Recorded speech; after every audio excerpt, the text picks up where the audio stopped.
नमस्कार सैनिकों, मैं हूं आपके साथ आपकी पत्रकार नैना शर्मा। आज आपको बहुत महत्वपूर्ण खबर बताने जा रही हूं, तो आखिर तक जरूर बने रहिएगा क्योंकि सरकार अब हर हद से आगे बढ़ चुकी है और हमारी नेशनल मीडिया वो तो सरकार के तलवे चाटती रह जाती है। और यहाँ तक कि अब हमारा पुलिस प्रशासन भी, जो हम अपनी सुरक्षा जिसे समझते हैं, जो हमारी सुरक्षा के लिए है, वो भी दरिंदे बनते जा रहे हैं। जो हमारी सेफ्टी के लिए है, अब उन्हीं से हमको खतरा होने लग गया है। एज अ जर्नलिस्ट भी अब तो मुझे यही फील होता है कि अब तो हमें पुलिस से भी खतरा है। मतलब जो पुलिस प्रशासन हमारी सुरक्षा के लिए बनाया जाता है, अब हमें उसी से खतरा है। तो जो सुरक्षा करने वाला है, अगर उसी से खतरा होगा तो सुरक्षा की उम्मीद किससे करेंगे हम। खबर क्या है उसको बताने से पहले मैं आपको बताना चाहूंगी, आप सबको ये पता है ऐसे कि OIOP का मामला पिछले 40 सालों से चलता आ रहा है। जंतर मंतर में भी 1 साल से ज्यादा हो गया हमारे सैनिकों को बैठे हुए, लेकिन सरकार सुन नहीं रही है। अग्निवीर के मामले में भी इतने सारे जो है सोशल मीडिया पे लोग बोल रहे हैं, लेकिन सरकार फिर भी नहीं सुन रही है। उनको बोलती है कि हाँ कुछ होगा, लेकिन कुछ नहीं होता है। यहाँ पर हमारे युवा जो पेंडिंग पुरानी भर्तियों के लिए बैठे हैं, उनके साथ कुछ नहीं हुआ। इसी में हमारे जो है किसान भी आ जाते हैं। किसान कितने ज्यादा परेशान है, उनकी भी नहीं सुनी जा रही है।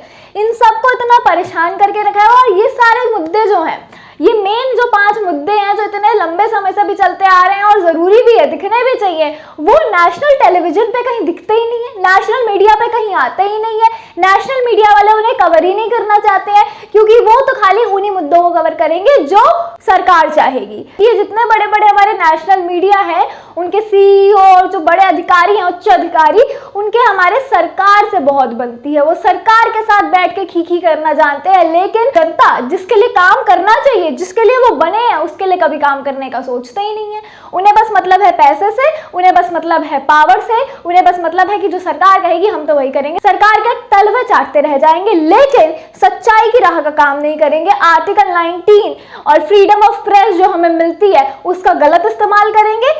मीडिया भी बनाएंगे, नेशनल मीडिया भी बनाएंगे, लेकिन पब्लिक की नहीं सुनेंगे। किसकी सुनेंगे? खाली सरकार की ही सुनेंगे। उनके साथ इनकी पार्टनरशिप चलती है, पता नहीं क्या ही चलता है। लेकिन जिसके लिए काम करना चाहिए, असली कौन? पब्लिक जिसके लिए काम करना चाहिए, उसके लिए कोई काम नहीं किया जा रहा है। OROP का ले लो, पूर्व सैनिकों का ले लो, या फिर अग्निवीर का ले लो, या फिर ये युवाओं का जो प्रोटेस्ट चल रहा था, इनका ले लो, लेकिन इनके कहीं पर आपको नेशनल मीडिया पर नहीं दिखेगा, क्योंकि नेशनल मीडिया वाले इन टॉपिक को कवर ही नहीं करना चाहते। वो वही कवर करेंगे जो सरकार चाहेगी, क्योंकि सरकार से ही वो चल रहे हैं और वो वैसे ही चलना चाहेंगे जैसे सरकार चलना चाहेगी। यहाँ पर आपको खबर बता देती हूँ। खबर ये आ रही है कि पटेल चौक पे, जी हाँ, संसद भवन के पास में अरविंद केजरीवाल को अरेस्ट करा गया। आपको पता है, उसके विरोध में वहां पर उनके कर्मचारी और अन्य लोग प्रदर्शन कर रहे थे। वहां पर पुलिस ने एक फोटो जर्नलिस्ट का गला दबा दिया। अब मैं आपको तस्वीरें भी दिखाती हूँ, आपकी स्क्रीन पे आपको दिख रही होगी। अब ये जो आप देख रहे हैं तस्वीर, इसमें आप देख सकते हैं कि जिसने गला दबाया है वो कोई पुलिस इंस्पेक्टर कांस्टेबल नहीं, बल्कि सिलेक्टिव कमिश्नर है। वो आप उसकी यूनिफॉर्म पे देख सकते हैं कि वो एक कमिश्नर है। फिर भी ऐसी हरकत करी, आप उसकी आंखों में वो गुस्सा देख सकते हैं, उसकी आंखों में वो ज्वाला देख सकते हैं। तो यहाँ पर मुद्दा यही है कि जो जर्नलिस्ट का काम है वो तो वो करेगा ही। जर्नलिस्ट का काम है कवर करना, वो फोटो जर्नलिस्ट का फोटो क्लिक करना उसका काम है। वहां पर प्रोटेस्ट चल रहा है, जो भी चल रहा है, वहां पर जाके उसका वो सारी चीजें कवर करना, वो सब देखना, वो उसका काम है, वो करेगा।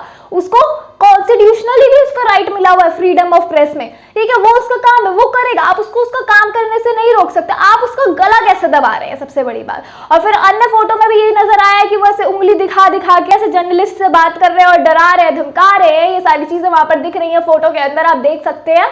तो ये क्या सही है? क्या ऐसा करना चाहिए था? और ये एक ही किस्सा नहीं है। जो किस्सा मैंने आपको अभी बताया वो था हमारे फोटो जर्नलिस्ट अरुण ठाकुर का। इसके अलावा सलमान, वो भी एक फोटो जर्नलिस्ट है, उनका तो हाथ तोड़ दिया था दिल्ली पुलिस ने। तो आप सोचिए कि जो हमारी सुरक्षा के लिए है, अगर वही ऐसे करेगी तो फिर क्या होगा। अरुण ठाकुर वो इंडिया ग्रुप के मेंबर थे, जिसके अंदर आपको पता है आज तक, लल्लन टॉप, क्राइम तक, दिल्ली तक, इसी के अंदर आते हैं। तो यहाँ पर किसी भी चैनल पे, ना आज तक पे, ना लल्लन टॉप पे, ना क्राइम तक पे, ना दिल्ली तक पे, किसी पे भी इस चीज की खबर नहीं है कि उनके फोटो जर्नलिस्ट के साथ इतना ज्यादा दुर्व्यवहार किया गया है। लेकिन इसकी खबर उनके किसी भी प्लेटफॉर्म पे नहीं है। क्या उनको अपने फोटोग्राफर के लिए आवाज नहीं उठानी चाहिए थी? क्या उन्हें पुलिस प्रशासन पे सवाल नहीं करना चाहिए था? लेकिन उन्होंने ऐसा कुछ नहीं किया, क्योंकि पुलिस प्रशासन, आपको पता है दिल्ली में हमारे गृह मंत्री अमित शाह, अब क्योंकि ये जो बड़े बड़े ग्रुप होते हैं इनके तो सीईओ हैं, उच्च अधिकारी हैं, उनकी सरकार के साथ अच्छी बातचीत है, उनके साथ बैठकर उनको खीखी करना है, तो क्यों वो किसी और पे ध्यान देंगे? मतलब आप ये सोचिए कि ऐसे मीडिया ग्रुप क्या जनता की सुनेंगे, जो अपने ही कर्मचारी जो उनके लिए काम कर रहे हैं उनका साथ नहीं दे पा रहे हैं, उनके सगे नहीं बन पा रहे हैं, वो हमारी जनता के क्या सगे बनेंगे? जनता के लिए वो क्या काम करेंगे? उनको बस एक ही काम आता है, सरकार के तलवे चाटना, सरकार की बात सुनना, सरकार जो कह रही है वो करना, सरकार के हिसाब से काम करना, सरकार सरकार सरकार। लेकिन वो भूल गए हैं कि मीडिया, जर्नलिस्ट एक जो होता है वो किसके लिए होता है? वो जनता के लिए होता है, पब्लिक के लिए होता है। हमारे महात्मा गांधी जी है, उन्होंने भी बहुत अच्छी परिभाषा दी थी पत्रकारिता की, जिसमें उन्होंने एक लाइन कहा था कि पत्रकारिता एक माध्यम है, वो एक तरह का ब्रिज है, सरकार की बातों और स्कीमों को जनता तक पहुंचाना और जनता के प्रश्नों को और उनकी परेशानियों को सरकार तक पहुंचाना, जो कि बहुत सही था। लेकिन आज के समय में हमारी जो नेशनल मीडिया वो ये भूलती जा रही है और वो खाली सरकार के लिए काम करना चाहती है, उनके तलवे चाटना जानती है और कुछ करना नहीं जानती है। बाकी आप क्या सोच रहे हैं इस मामले में? आप कैसे देख रहे हैं इस मामले को? और आपको क्या लगता है, क्या मैं गलत बोल रही हूँ? और आप किस तरह से सोच रहे हैं वो मुझे कमेंट सेक्शन में जरूर बताइएगा अपनी राय। मैं हूँ आपके साथ आपकी पत्रकार नैना शर्मा, फिर से मिलूंगी एक नई वीडियो के साथ। तब तक के लिए बने रहिए हमारे साथ। जय हिंद, जय भारत।